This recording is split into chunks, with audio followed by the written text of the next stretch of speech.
नमस्कार, मैं आश्रुति और आप देख रहे हैं नेक्स्ट 9 न्यूज। आपका बहुत बहुत स्वागत हमारे इस खास प्रोग्राम देश की सच्चाई में। हरियाणा विधानसभा चुनाव को लेकर पूर्व वित्त मंत्री और बीजेपी के वरिष्ठ नेता कैप्टन अभिमन्यु ने मंगलवार को नारनौंद सीट से अपना नामांकन भर दिया है। इस दौरान मुख्यमंत्री नायब सिंह सैनी ने कैप्टन अभिमन्यु के पक्ष में जनसभा को संबोधित किया। उनका कहना है कि हमारी सरकार ने बिना पर्ची खर्ची के गरीब परिवारों के बच्चों को भी नौकरी देने का काम किया है, लेकिन कांग्रेस सरकार में गरीब परिवार को दूर रखा जाता था, नौकरी नहीं लगती थी।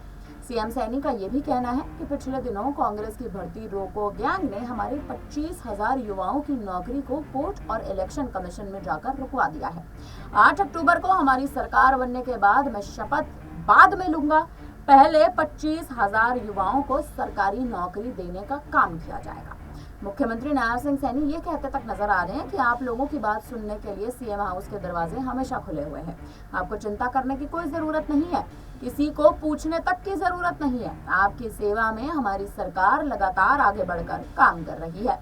नायब सैनी ने यह तक कहा कि नारनौंद में इस बार बीजेपी के पक्ष में बदलाव की बयार है। रामकुमार गौतम ने भी नारनौंद वासियों को आश्वस्त किया है कि आगे की आपकी सेवा आप कैप्टन अभिमन्यु खुद करेंगे। भारतीय जनता पार्टी ने पिछले 10 सालों में इस पूरे इलाके के विकास को एक नई दिशा दे दी है। सीएम नायब सिंह सैनी ये कहते नजर आ रहे हैं कि दूसरी तरफ बाबू बेटे हैं जो भर्ती रोको गैंग का संचालन कर रहे हैं, लेकिन नारनौंद की सरदारी के सामने मैं युवाओं को वचन देता हूँ कि मैं खुद शपथ लेने से पहले 25,000 युवाओं की ज्वाइनिंग करवाऊंगा। 8 अक्टूबर को बीजेपी तीसरी बार पूर्ण बहुमत की सरकार बनाने जा रही है और इस सरकार में नारनौंद की एक बार फिर से मजबूत भागीदारी होगी। अब क्या कुछ नायब सिंह सैनी अपने बयान में कहते नजर आ रहे हैं, आप पहले खुद सुन लीजिए। भाइयों, मुझे खुशी है आज आप लोगों के बीच में बताते हुए जितनी नौकरियां बिना पर्ची बिना खर्ची के हमारी सरकार ने गरीब परिवार के अंदर भी देने का काम किया है। भाइयों, इनके समय के अंदर लिस्टें बनती थी, गरीब परिवार दूर होता था, नौकरी नहीं लगती थी, बिना पर्ची खर्ची के नौकरी इनकी सरकार में लगती थी। भाइयों, इस बात को भी हमने समझना है। भाइयों, मैंने अभी पिछले दिनों ये कांग्रेस की भर्ती रोको गैंग ने हमारे 25,000 युवाओं की नौकरी को कोर्ट में जाकर के चीफ इलेक्शन कमीशन के पास जाकर के रोक लगवाई है। मैंने प्रेस के अंदर ये शब्द कहे हैं कि मैं 8 तारीख के बाद शपथ बाद में लूंगा, पहले 25,000 युवाओं को ज्वाइनिंग लेटर देने का काम हमारी सरकार करेगी। भाइयों, आप लोगों के लिए सीएम हाउस के दरवाजे लगातार आपकी बात सुनने के लिए खुले हैं। आपको चिंता करने की जरूरत नहीं है। कोई भी व्यक्ति वहां पर आए, किसी को पूछने की जरूरत नहीं है। आपकी सेवा के अंदर हमारी सरकार लगातार आगे बढ़ करके काम कर रही है।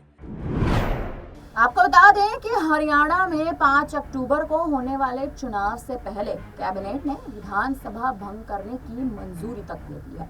अब कैबिनेट ने राज्यपाल से भी हरियाणा विधानसभा भंग करने की सिफारिश कर दी है। दरअसल मामला यूं चल रहा है कि सीएम नायब सिंह सैनी ने कैबिनेट की बैठक के बाद राज्यपाल बंडारू दत्तात्रेय से मुलाकात कर विधानसभा भंग करने की सिफारिश की थी। ऐसे में अगली सरकार बनने तक राज्यपाल उन्हें कार्यवाहक मुख्यमंत्री बनाकर रहेंगे। हरियाणा कैबिनेट ने 13 सितंबर को हरियाणा विधानसभा भंग करने की सिफारिश राज्यपाल से कर दी है। मुख्यमंत्री नायब सिंह सैनी अब बुधवार रात 9:30 बजे करीबन राज्यपाल बंडारू दत्तात्रेय से मिलने उनके आवास पर भी जाने वाले हैं, यानी राजभवन जाने वाले हैं। बताया ये जा रहा है कि इसके बाद बड़ी घोषणा हो सकती है। फिलहाल सभी की निगाहें इस पर टिकी हैं कि हरियाणा विधानसभा का जो आखिरी सत्र है वो 13 मार्च को बुलाया गया था, तो संवैधानिक रूप से अब अगला सत्र कब बुलाया जाएगा। देखा जाए तो संवैधानिक रूप की बात करें, 6 महीने में एक बार विधानसभा का सत्र बुलाना बेहद जरूरी होता है। इसके लिए सरकार में 12 सितंबर तक की सदन की बैठक बुलानी जरूरी है, यानी आज की तारीख। ऐसे में संवैधानिक संकट टालने के लिए मुख्यमंत्री को राज्यपाल से विधानसभा भंग करने की सिफारिश करनी होगी। विधानसभा के 2 सत्रों के बीच 6 महीने से ज्यादा का अंतराल नहीं होना चाहिए। संवैधानिक संकट टालने के लिए मुख्यमंत्री को राज्यपाल से विधानसभा भंग करने की सिफारिश करनी होगी। संविधान के अनुच्छेद 174(1) में स्पष्ट उल्लेख किया गया है कि विधानसभा के 2 सत्रों के बीच 6 महीने से ज्यादा का अंतराल नहीं होगा। आपको बता दें कि हरियाणा विधानसभा की 90 सीटों के लिए एक ही चरण में मतदान होने जा रहे हैं। चुनाव आयोग ने पहले हरियाणा के लिए 1 अक्टूबर को मतदान कराने की घोषणा की थी, लेकिन वही नतीजे अब 4 अक्टूबर को आने हैं। इसके साथ जम्मू कश्मीर में भी चुनाव की तारीखों का ऐलान हुआ था। यहाँ भी नतीजे 4 अक्टूबर को आने थे, लेकिन आयोग ने तारीखों में बदलाव कर दिया। हरियाणा विधानसभा की अगर बात कर ली जाए तो कार्यकाल 3 नवंबर 2024 को समाप्त होने वाला है। पिछला विधानसभा चुनाव अक्टूबर 2019 में हुआ था। चुनाव के बाद ही भारतीय जनता पार्टी और जननायक जनता पार्टी के गठबंधन ने राज्य सरकार बनाई थी और मनोहर लाल खट्टर को मुख्यमंत्री बना दिया था। हालांकि उसके बाद से समीकरण बदला तो पार्टी ने नायब सिंह सैनी को मुख्यमंत्री बना दिया। मौजूदा स्थिति पर अगर गौर कर लिया जाए तो जब से हरियाणा में नायब सिंह सैनी मुख्यमंत्री बने हैं, तब से भारतीय जनता पार्टी की स्थिति खराब होती जा रही है। 36 विधायक हाल ही में पार्टी छोड़ के गए। उसके बाद अब नायब सिंह सैनी जो अपना अगला विधानसभा सत्र तक नहीं बुला पा रहे हैं, कहा यह जा रहा है कि किसी भी क्षण इस्तीफा दे सकते हैं। अगर नायब सिंह सैनी यानी हरियाणा के मौजूदा मुख्यमंत्री चुनाव से पहले ही इस्तीफा दे देते हैं तो कहीं ना कहीं विधानसभा चुनाव से पहले हरियाणा में ही बीजेपी पर गाज गिरती नजर आएगी। भारतीय जनता पार्टी जो अपनी सरकार बचाने का प्रयास कर रही है, वो हाथों हाथ अपनी सरकार गवा बैठेगी। दूसरी ओर कांग्रेस की बात कर ली जाए तो गुटबाजी कांग्रेस में कम नहीं हो रही है। कुमारी शैलजा का गुट बना हुआ है, भूपेंद्र हुड्डा का गुट बना हुआ है। दोनों गुटों में आपसी मंथन नहीं हो रहा है। कहा यह जा रहा है कि आने वाले समय में कांग्रेस में अगर गठबंधन एक तरह से देखा जाए तो अब तक कांग्रेस का किसी भी दल के साथ गठबंधन नहीं हुआ है, तो कहा यह जा रहा है कि गठबंधन के लिए अब 2 ये जो गुट है अलग लड़ सकते हैं। कुमारी शैलजा और भूपेंद्र हुड्डा का गुट अलग अलग चुनाव लड़ता नजर आ सकता है। दूसरी ओर अगर बात कर ली जाए तो हरियाणा में इस वक्त पहले ही स्थिति खराब हो रही है, क्योंकि नायब सिंह सैनी पर गाज गिर रही है।